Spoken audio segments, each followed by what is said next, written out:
Can't wait to fight this guy, man. The leader of the werewolves. It's gonna be an epic fight. Ooh, no, scared me.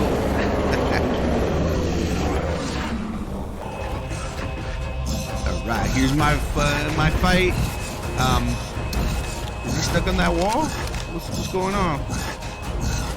Are you not coming? It'll be an epic fight. I'll just shoot you in the face now. Cause somehow you're not moving towards me. Here, maybe I'll go closer. Nope. Nothing. Maybe if I shoot him somewhere he doesn't like. Nope. Not moving. Wow, what an epic fight. I wanted to fight this guy since the beginning of the game. This is a letdown.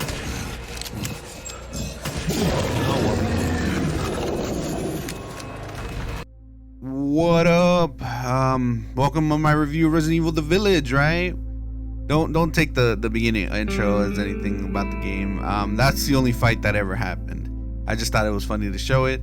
What is Resident Evil The Village, right? Have you guys Resident Evil 7 yet? If you haven't, buy the bundle. It comes with 7 and The Village. You can play both. 7 is a great game. 8 is good too.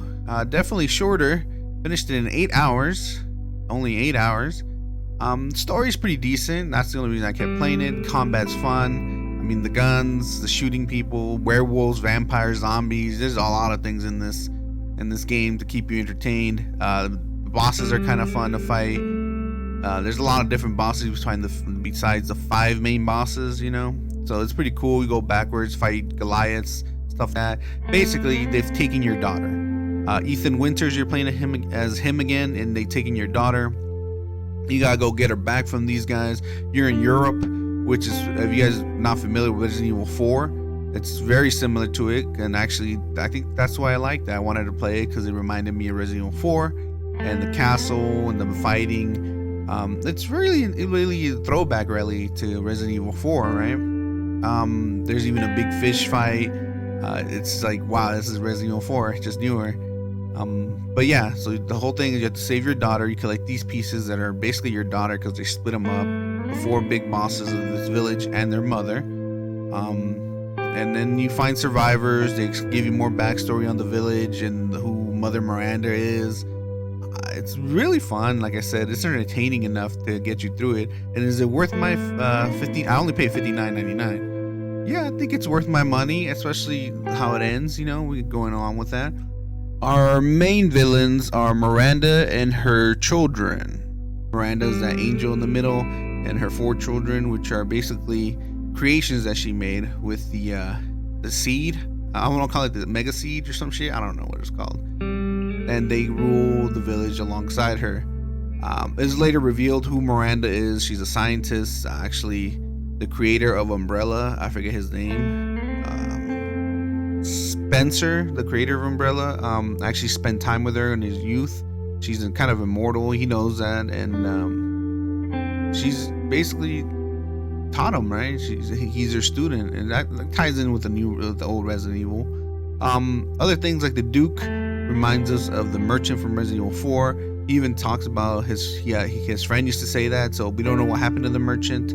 But Duke takes his place, and Duke is a cool dude, obese dude. I don't know how his cart moves or how he moves so fast, but the Duke can move. Of course, out of all her children, even Miranda herself, Lady Dimitrescu and her daughters basically steal the game. There's actually the first ones you fight, besides the village, so it's kind of like Resident Evil 4. You go from the village to the castle, and that's who you encounter in the castle. And they do walking, roaming attacks and stuff like that, which makes it a little bit more fun. Puzzles in the castle. That part is like the best part of the game for me. The rest of the game is pretty decent still.